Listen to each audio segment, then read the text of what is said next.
ऐरोली येथील महापालिकेच्या रुग्णालयात गर्भवती सोनम डोंगरे यांच्या मृत्यू प्रकरणी स्थापन करण्यात आलेल्या तज्ज्ञ समितीचा अहवाल सोमवारी महापालिकेच्या महासभेत सादर करण्यात आला.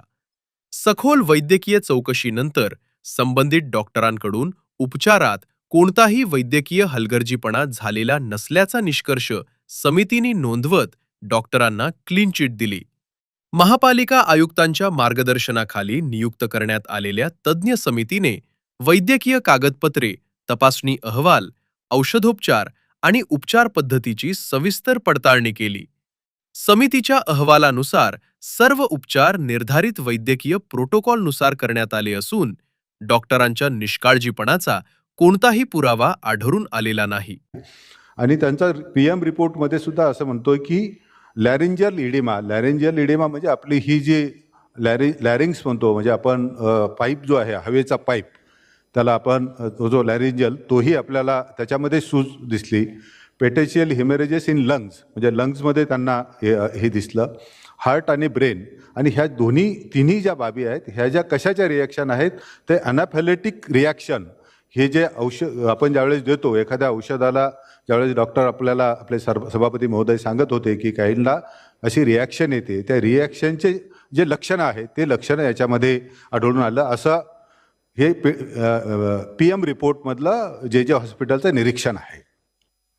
त्यानंतर ज्या व्हायल आपण वापरल्या, ज्या औषधं असतात त्याला व्हायल म्हणजे जी बॉटली असते, छोटीशी ट्यूब असते त्याला व्हायल म्हणतात, त्यासुद्धा, आणि ॲम्पूल ज्या आहेत, ज्या काचेच्या बॉटल असतात त्याला ॲम्पूल म्हणतात. व्हायल म्हणजे जी आपली डब्बी असते, डब्बीमध्ये ते औषध असतं, त्याला ते दोन्ही बघितल्या, त्या सील कवरमध्ये होत्या, त्याही योग्य असल्याच्या आणि त्याची एक्सपायरी डेट योग्य आहे हेही त्याच्यामध्ये तपासण्यात गेलं. आणि जे औषधं आहेत, त्यावेळेस आपण काही सन्माननीय सदस्यांनी उल्लेख केला की औषधं गायब केले, तर गायब नाही, की ती बॅच जी आहे ती आपण बाजूला ठेवलेली आहे. FDAने आम्हाला सॅम्पल मागितले होते, तर आपण FDAला ते सॅम्पल पाठवलेले आहेत. त्यांनी आपल्याला 100 सॅम्पल एकदम मागितले होते, म्हणजे असं 1-2 सॅम्पल घेतलेले नाहीत. आणि तो याचा रिपोर्ट जो आहे FDAचा आता आपल्याला यायचा आहे. त्यांना IPD पेशंटचे केस पेपर, म्हणजे जे काय आपण आंतररुग्ण विभाग असतो त्याचे दोन्हींचे केस पेपर त्यांनी अभ्यासलेले आहेत. आणि याच्यानंतर त्यांचं लक्षात असं आलेलं आहे की हायपोटेन्शन जे आहेत, हायपोटेन्शन म्हणजे तुमचा एकदम BP इमिजिएटली कमी होऊन जाणे, हा जो भाग आहे की हायपोटेन्शन तुम्हाला सेकंडरी इंजेक्शन जे आयसोसुप्राईन दिल्यानंतर लक्षात आलं, आणि त्याचा हा नोन इफेक्ट आहे, साईड इफेक्ट आहे. त्याच्यामुळे त्याच्यामधली एक महिलेला आपण हिमोडायनॅमिक म्हणजे हिमो म्हणजे आपलं रक्त, डायनॅमिक म्हणजे रक्ताचे जे काही घटक असतात ते स्टेबल करण्याचा प्रयत्न केला, पण दुसऱ्या यांच्यामध्ये आपल्याला तिथे करता आलं नाही. आणि हे लगेच त्यांना टेम्पररी व्हेंटिलेटर सपोर्टसुद्धा आपण दिला, जसं म्हणजे व्हेंटिलेटेशन आपण सुद्धा दिलं. सोनम डोंगरे त्यांचं सिव्हिअर ॲडव्हर्स ड्रग रिॲक्शन आपल्याला निदर्शनात आली, आणि काही aspiration of food added to the respiratory insult तोही त्याच्यामध्ये आला. त्याच्यामुळे दोन्ही बाबी एकत्र झाल्यामुळे त्यांचा ब्रॉन्कोस्पाझम म्हणजे तुमचा जो लंगची कॅपॅसिटी ती त्याच्यामध्ये काम करू शकली नाही, आणि त्याचा एक probably part of the severe adverse drug रिॲक्शनमुळे तोही त्याचं तसं झालं असेल असं ते म्हणतात. आणि त्याच्यामुळे त्यांना आपण प्रयत्न करूनसुद्धा त्यांना आपण वाचवू शकलो नाही, रिव्हाइव्ह करू शकलो नाही, अशा स्वरूपाचे याच्यामध्ये त्यांनी अभिप्राय नोंदवलेले आहेत. महासभेत या अहवालावर चर्चा करताना सदस्यांनी वैद्यकीय क्षेत्रातील गुंतागुंत लक्षात घेऊन प्रत्येक मृत्यू प्रकरणात डॉक्टरांना दोषी धरणे योग्य नसल्याचे मत व्यक्त केले. तसेच नवी मुंबई महापालिका नागरिकांना अधिक दर्जेदार आरोग्य सेवा देण्यासाठी अत्याधुनिक वैद्यकीय सुविधा, तज्ज्ञ डॉक्टरांची उपलब्धता आणि रुग्णसेवा अधिक सक्षम करण्यासाठी सातत्याने प्रयत्नशील असल्याचा विश्वासही व्यक्त करण्यात आला. स्टँडर्ड ऑपरेटिंग प्रोटोकॉलनुसार दिलेलं इंजेक्शन आणि त्या दरम्यान आयतोमध्ये चुकीची ट्रीटमेंट दिली अशा प्रकारची बातमी आल्यानंतर एक उद्रेक त्या ठिकाणी निर्माण झाला. पण खरं बोललं तर चुकीची ट्रीटमेंट दिली नव्हती किंवा चुकीचं इंजेक्शन त्या ठिकाणी दिलं गेलं नव्हतं, ही बाब त्या ठिकाणी नमूद होणं आवश्यक आहे.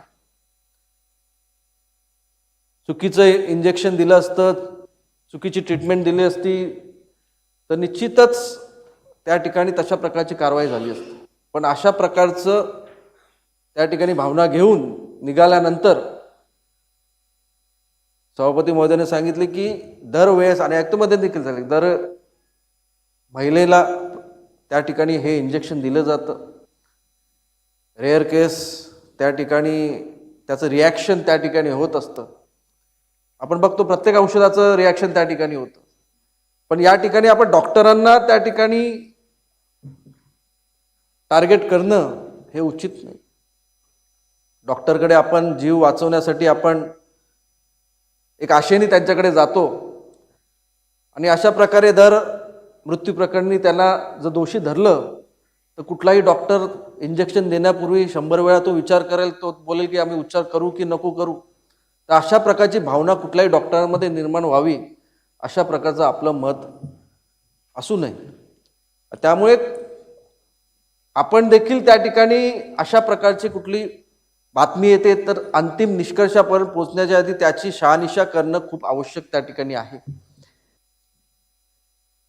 आणि त्यामुळे आता अहवाल त्या ठिकाणी वाचलेला आहे. ट्रीटमेंटमध्ये काही परिणाम झालेला नाही आहे. आता बॅच आपण आयुक्त महोदयाने पाठवलं, त्यामध्ये काही अहवालामध्ये येते का ते समजेलच. पण या बाबतीत नवी मुंबईची जनता आणि सभागृह या सर्व शहानिशा होणं हे आम्हाला याची माहिती मिळणं अपेक्षित आहे. जवळजवळ 15 लाख रुग्ण हे आपली आरोग्य सेवा वर्षाला त्याचा लाभ घेतात. 15 लाख, त्यापैकी 30% ही नवी मुंबईच्या बाहेरची आहेत. आणि आपल्या आरोग्य यंत्रणेवरती त्यांचा विश्वास आहे म्हणून ते नवी मुंबईत त्या ठिकाणी येतात. मी सभापती महोदयांना मी काम करताना बघतो. मला वाटतं जेव्हापासून ते सभापती झाले तेव्हापासून ते फोटो काढत नाही, पण हॉस्पिटल टू हॉस्पिटल जाऊन त्या ठिकाणी अभ्यास करून माहिती गोळा करण्याचं काम त्या ठिकाणी करतात. महापालिकेने या प्रकरणाची निष्पक्ष चौकशी करून तज्ज्ञ समितीचा अहवाल महासभेसमोर मांडल्याने पारदर्शक प्रशासनाची भूमिका अधोरेखित झाल्याची भावना अनेक सदस्यांनी व्यक्त केली. भविष्यातही नागरिकांना अधिक सक्षम, सुरक्षित आणि गुणवत्तापूर्ण आरोग्य सेवा देण्यासाठी महापालिका कटिबद्ध असल्याचे सभागृहात स्पष्ट करण्यात आले. सन्माननीय सदस्य, मला आपल्या भावना समजलेल्या आहेत.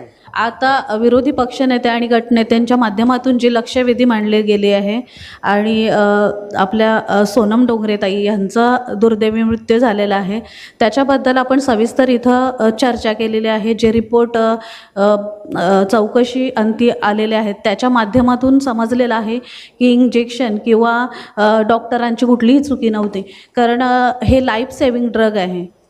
आणि बऱ्याच महिलांना मी स्वतः 2 वेळा माझी डिलिव्हरी झालेली आहे, मला 2 वेळा ते इंजेक्शन दिलं गेलं आहे. इथं बसलेल्या बहुतांश ज्या महिला सदस्य आहेत त्यांना ह्याविषयी अधिक समजलं असेल की कशा पद्धतीने, कारण ती परिस्थिती जी असते, मानसिकता जी महिलेची असते ती दुसरं कोणी समजून घेऊ शकत नाही. आणि ज्या पद्धतीने इथं उपचार झालं ते प्रोटोकॉलप्रमाणे झालेलं होतं. ज्या पद्धतीने त्या महिलेचा उपचार व्हायला पाहिजे होता दुर्दैव असतं. आणि त्या महिलेला जे उलटी झाली आणि बहुतांश वेळेला म्हणजे 9व्या महिन्यापर्यंत महिलांना उलट्या होतात. त्या महिलेने घाबरून ती उलटी बाहेर नाही काढली, ती त्यांनी आत घेतला आणि तिच्या लंग्समध्ये ते गेलं आणि त्याच्यामुळे तिला तो त्रास झाला असं हे रिपोर्टमध्ये आलेलं आहे. आपली आरोग्य व्यवस्था चांगली आहे, ती उत्तम करण्याचा प्रयत्न आता जसं सांगताय आपण की एक बॉडी आपली पॅरेंट बॉडी बसलेली आहे, तो आपल्यावर जबाबदारी आहे ती उत्तम करण्याची.